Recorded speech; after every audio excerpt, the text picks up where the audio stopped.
one quick ad for our sponsor xbet.co here. Okay, no time for that. So, I'm just gonna do this.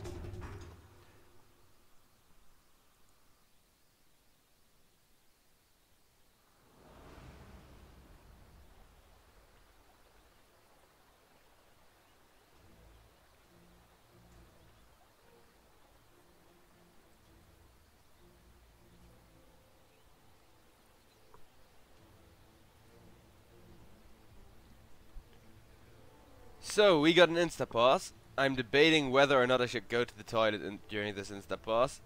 But I kinda gotta do admin stuff, so if there's something major happening...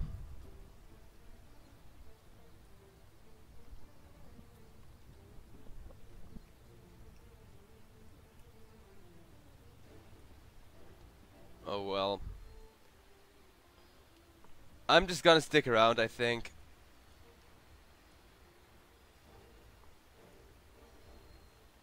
And this is what the Oracle Ball looks like without its animation. That's honestly kinda anticlimactic.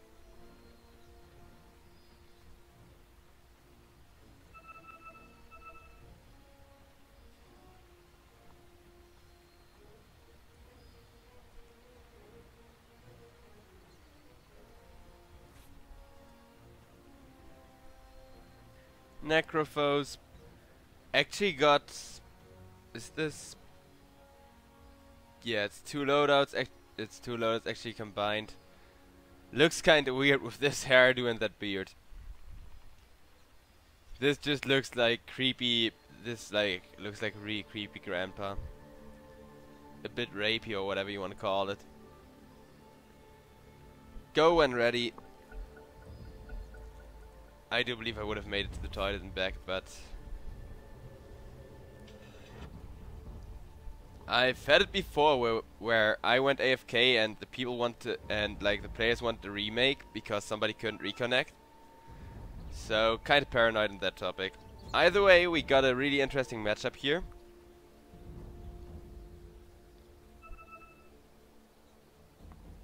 So Ancient Apparition knows where Night Stalker plays this ward. Not the other way around, which means the Dire should get a slightly favorable start regarding the global map vision. Also, Wraith King is actually a hero which is getting more and more popular.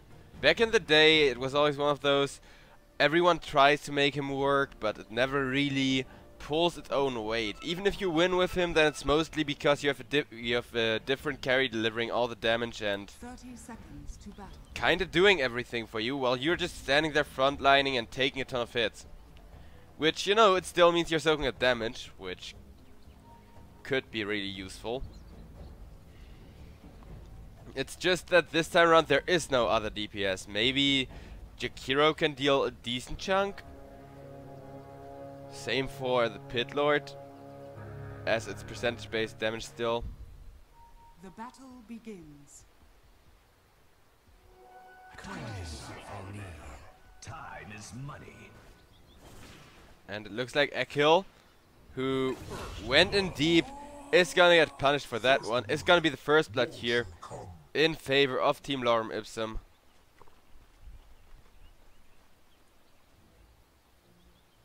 And why Lorem changed name to Alpha Red? It's a new lineup. Well, it kind of is. So I think they just got a new sponsor or manager or whatever. That's pretty common usually.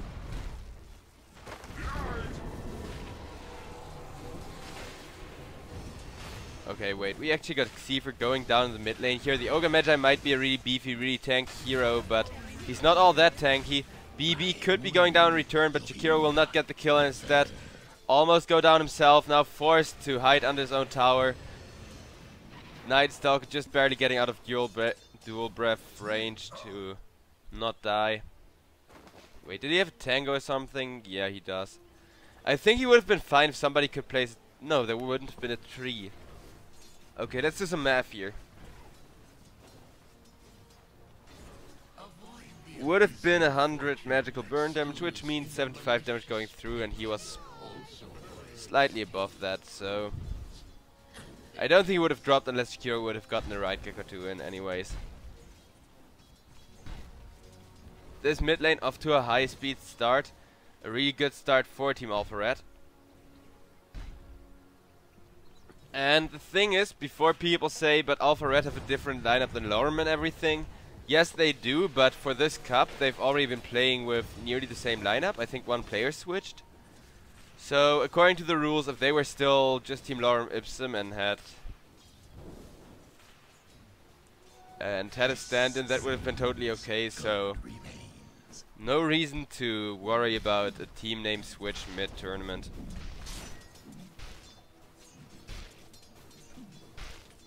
Illogic facing the issue so many Wraith Kings face.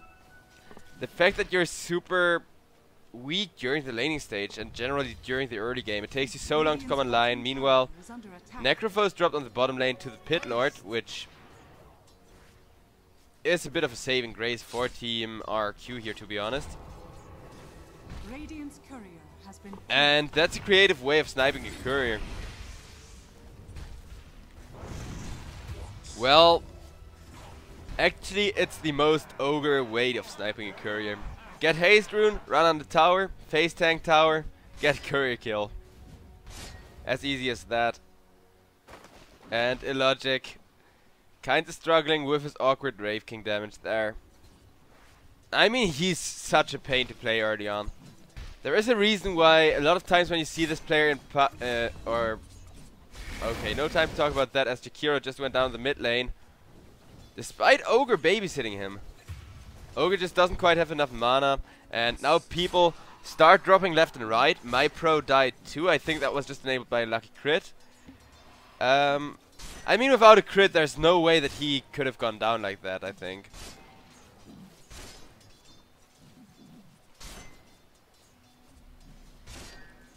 Okay, or just Frozen Touch plus a Chain Stun. Well, Illogic, he will recover from having a bad start into the lane.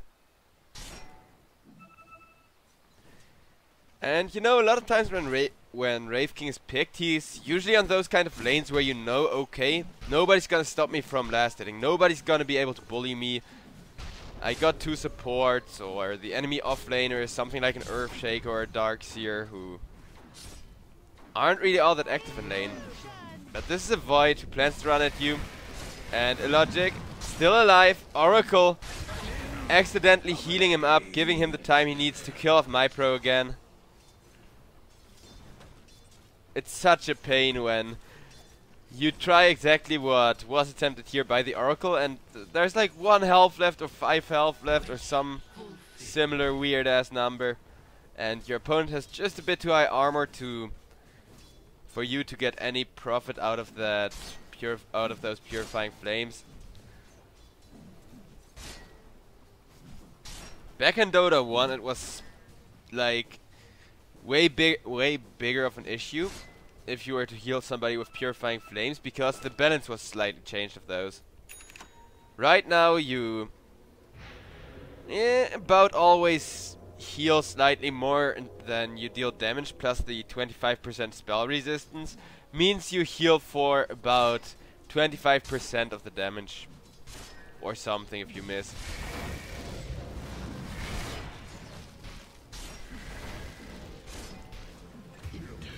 Okay, so Nightstalk is gonna go down to the top lane. Meanwhile the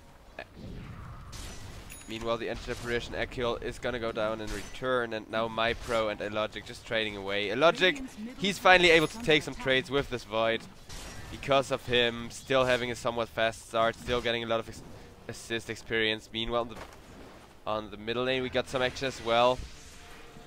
Yabi on his core Jakiro, putting in the damage. I mean, Jakiro, he deals a ton of damage at this, you know, mid lane scenario. The only problem is he's not really able to follow it up somehow. He has no big spells to deal a bunch of nuke damage. You only got that slowly, almost atrocious damage over time, which isn't enough to seal the deal here. So Yabi is gonna go down. Meanwhile, Illogic keeping the pressure onto my pro, and it does show in the total last, it's in the total gold. advantage slash disadvantage. But yeah, right now back to Oracle balancing, because that's actually something really interesting to talk about for future reference. And generally, you know, there's a lot of people watching here who don't understand everything going on in Dota, which for me kind of has become second nature since I cast a ton. And I mean, this is a well-known problem, especially studios like BTS and Moonduck. They do their best to combat that, because for a caster it's okay, no time to talk about that, but at least I found a fun topic to talk about during downtime, which currently isn't, as BB is about to go down but will live. Instead Xever gets turned on and now Yabby has to run again. This Jakiro, he has all the damage in the world, it's just that it's so slow. See, he has to run, he takes a ton of damage while his opponents are finally put in that range where you can potentially enable a kill. Koala comes in there, does help his buddy out, and I mean, this Pit Lord's huge. And once again, BB taking to the Jakiro. Okay, to be fair, right now the Gravekeeper's Cloak is still really useful. Dual Breath on the next level should be perfect against Visage though. Then you can actually deal enough damage to melt through all of those Gravekeeper Cloak stacks. And a Logic, he's gonna go down. His ultimate being procced. Void commits the Chronosphere, but was frozen for its entire duration. And that burn there from the Immortal Mace, it looks so awesome. That burn pattern after the Chronosphere. I think that's why I want to buy that item someday soon. Radiant's top tower is under attack. I should stop wasting money on Dota items, but screw it, it looks awesome. And once again we see Yabby struggling with the typical Jakiro mid lane issues, but the fact that there's an Oracle doesn't make it any easier.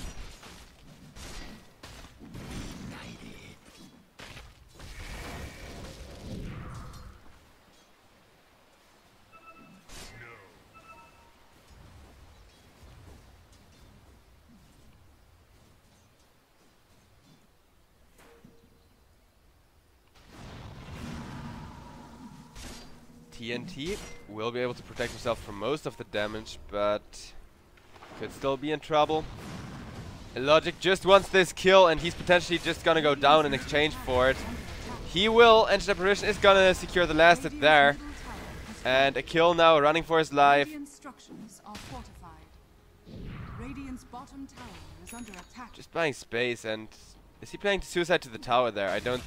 He could have just suicide to the tower, which would have created a little bit less space, but would make the gold swing around in favor of Team Lorem Ipsum here, slightly, ever so slightly more advantageous for RRQ.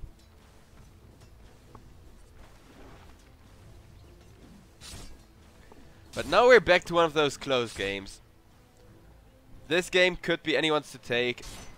I kinda hope it goes. I kinda hope it goes in favor of Lorem Ipsum here, because having a third game is always nice. But regardless of who it goes to, this time around we can see good reasons why it would. The last time was pretty much anti-mage against the world. This game, okay, Hero Yabby dishing out a ton of damage again, and there's the Underlord ultimate saving his life. I thought they were really gonna stick around and try and fight, but Necrophos is too scary.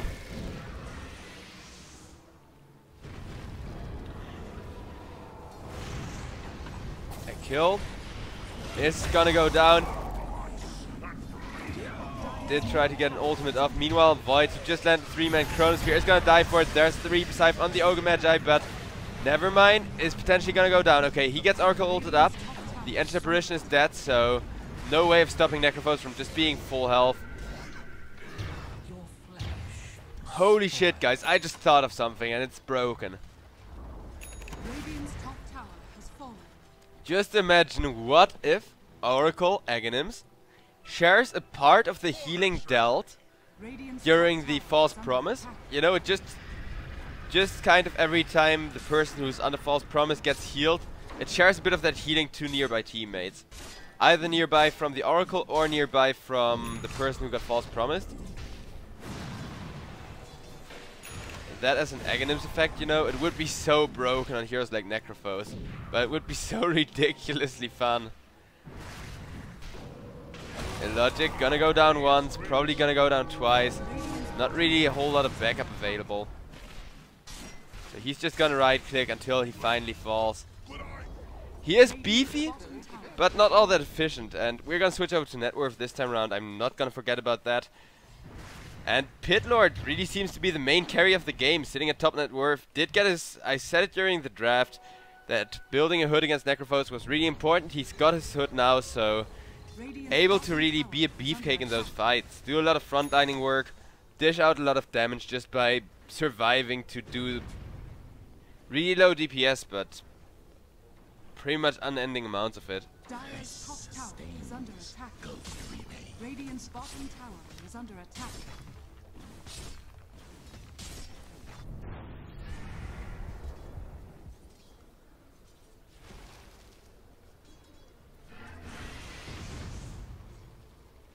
Dire's top tower is And RRQ there once again, still doing really well on the push side of the draft.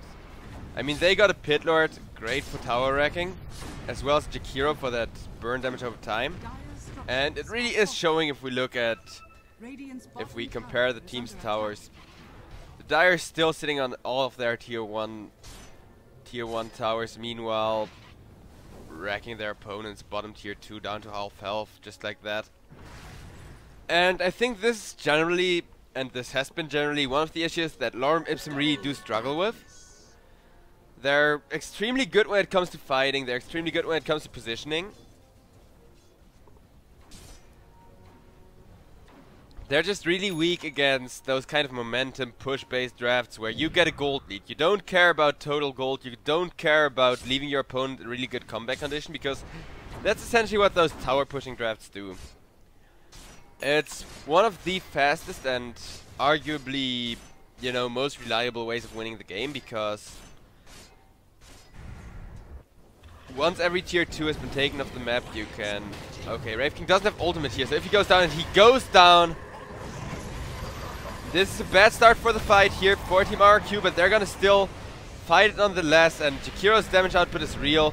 Necrophos is gonna take a lot of damage there during that false promise, but he's gonna stay alive for the time being. A 3-man Chronosphere here, prolonging his lifespan even more. Jakiro is just gonna get reap-siped up. Never mind, now flash healing back up.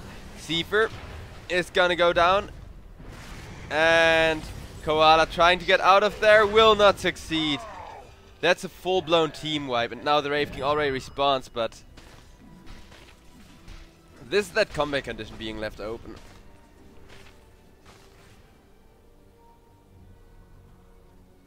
But yeah, chat, if you have any questions regarding Dota and anything, because forecast is a lot of that stuff that's happening on the map, and how dynamics work, which hero counters which, etc., which hero is good and which hero is bad against which hero. We kinda do that automatically, whereas for most viewers it's kinda strange. So if you have any questions regarding that, you can ask, and I will answer. Looks like we're not gonna see a full-blown fight or anything break loose there. All we see is poor little burps being set on fire. Time is money.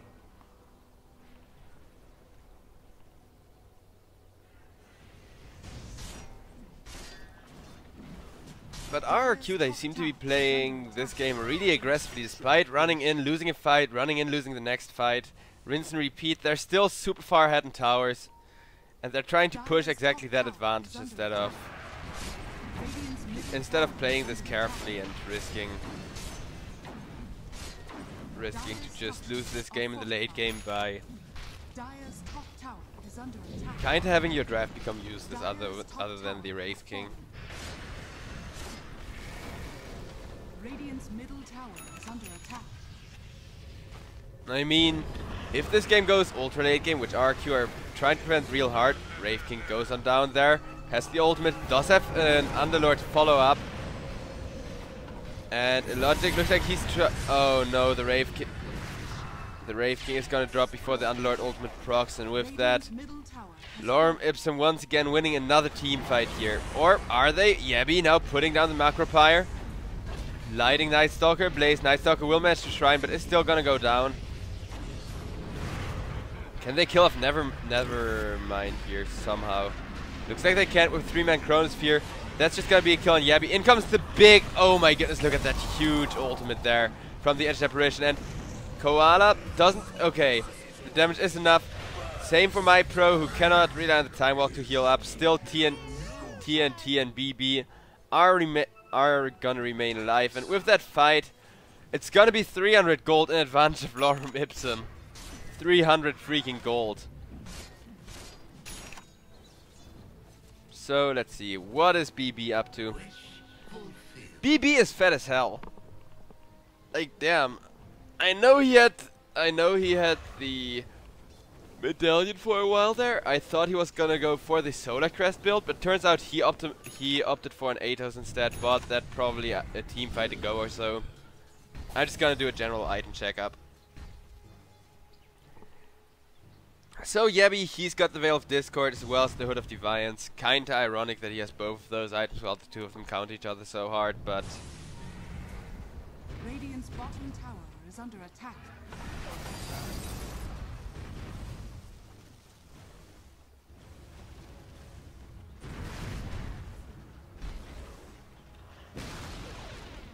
Finally the bottom tier 2 gonna go down to RRQ, and... the thing is, if RRQ get the top tier 2, even, you know, even if they have to lose a team fight or two in exchange, that's fine, because if you go for a tower push like that, you don't mind your opponent taking a couple towers of their own. You don't mind any of that. Your plan is really simple. Okay, wait, a kill's gonna go down, but it looks like there's no follow-up from either side coming out. So yeah, with push threat, the plan is relatively simple. You take out all the tier 2s, so that when you then win a team fight, you can go for a high ground push to potentially end the game really soon, which we saw happen in the first game, and it's been proven to work so far. It's been proven to work really damn well.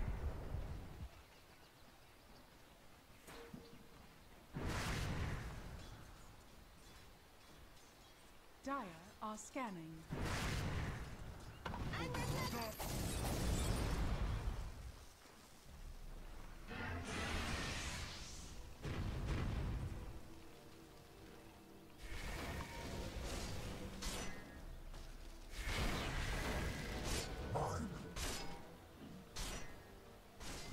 Okay, everything is kinda quiet, which I don't think Lorem Ipsum mind. RRQ, however, they're just waiting for something.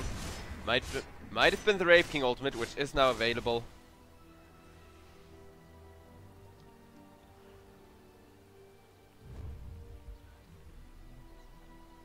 And it looks like they are gonna push the tempo now with a smoke gank, trying to find an opening to make something happen. And little do they know that Lorem Ipsum is gonna go for a smoke gank of their own on Yabby. So it looks like the RQ smoke gank is gonna find MyPro, but they cannot quite kill him off. Do they have some source of vision here? No, MyPro is gonna be able to teleport out, and looks like Yabby won't. Even without the Reaper Scythe, that would have been devastating to RQ's game plan, but this is just a really big issue, to say the least.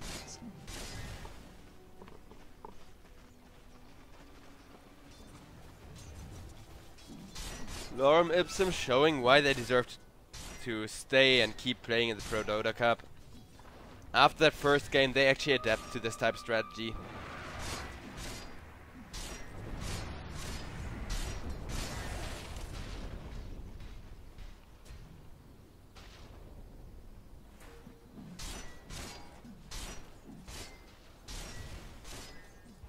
Dire's bottom tower is under attack. Dire's structures are And finally Lorem Ipsum get the last tier 1 tower on the bottom lane. They might not have been focused on push, but now that they are getting it done, it's really starting to show in the total gold net worth. Dire's bottom tower is under attack.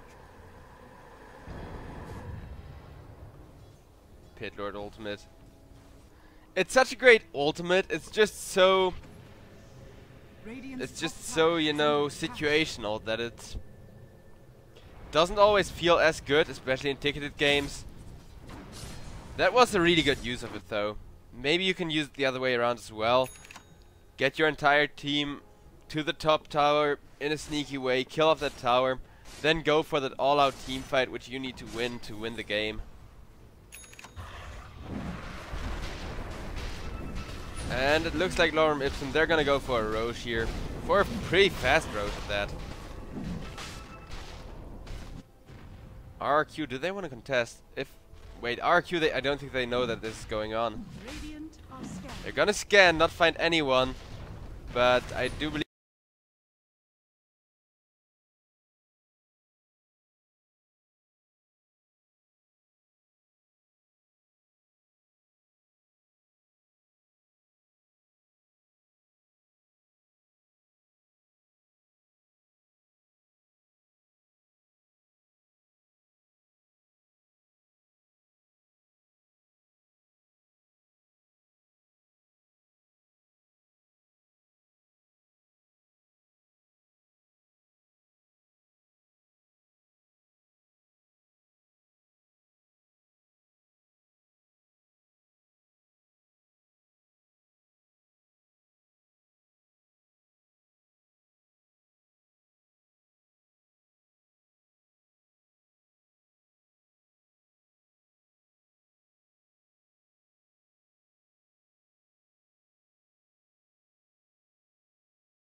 he's just too slow and the Kiro is just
BB getting himself a double kill there. Dire's bottom tower is under attack.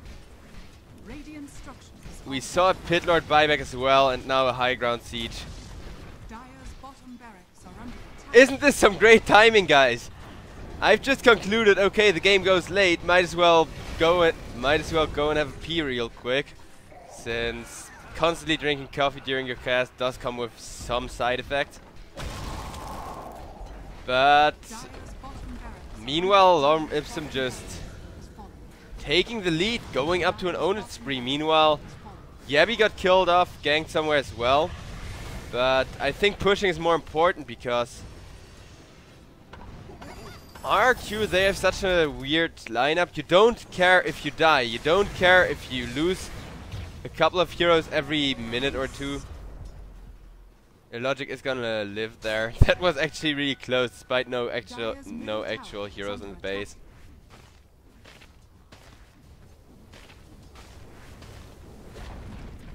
Dire's middle tower has fallen. And we're gonna see a push on the middle tower. Dire's bottom shrine is under attack. So, Lorem Ipsum, all of a sudden they're super aggressive. They're forcing all the objectives in a row. Dire's top shrine. I could have has just fallen. waited. Dire's bottom shrine is under attack. Dire's bottom shrine has fallen.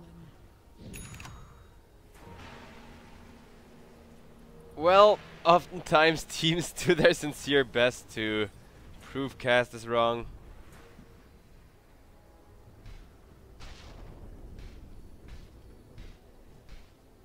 Coin. Apparently Smashcast once again having lag issues, at least. Wish fulfilled. I mean, it's kinda shitty that Smashcast does have so many lag issues and stuff, but at least they're trying to evolve as a platform and they're trying to fix it. This sustains. Gold remains. I don't know, I was hating on them just as hard as you guys were, but then their support team actually, you know, tweeted out a couple statements and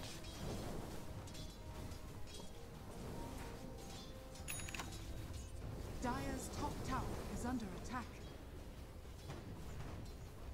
look at the familiars there, dishing out way too much tower damage. Dire's top tower is under attack. There's actually still some pretty decent tower damage from the familiars. I know it's only hitting for like about 10 DPS per sec of actual damage onto the tower, but that is about... Oh, okay.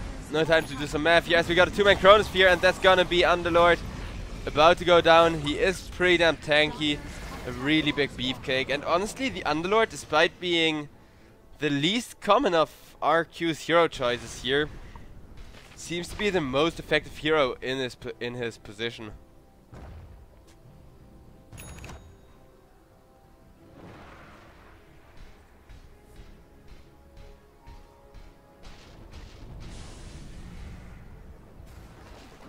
And Lorem Ipsum, they want to finally finish this game. RQ still holding on with what they have left, but Ogre is gonna go down there again. Brave King now gonna run in with the BKB, try and get a kill. TNT goes down. Now the Rave King procs his ultimate. Can they deal enough damage? Yes, they can. That's gonna be Visage going down, but Rave King goes down for 100 seconds due to the Reaper Scythe. And the familiars are still ready to help with the push, so they still need to do more on the side of RQ.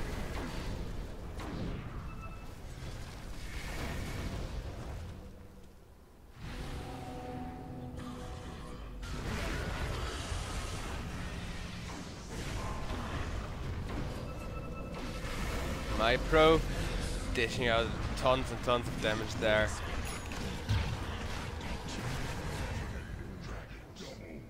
You've reached the end of days. Deeper gonna go down again as well. Got an edge apparition ultimate flying through, connecting on the void. My pro's gonna go down, taking tons of DPS, but Ogre Magi will fall in return. Never mind, able to get out of there.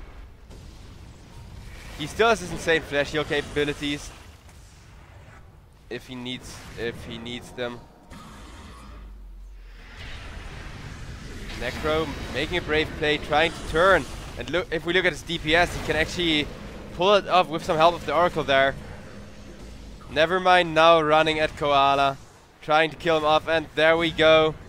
Yet another kill. GG, well played. Being called finally as RRQ are wiped. Every single one of them. They did hold on quite significantly.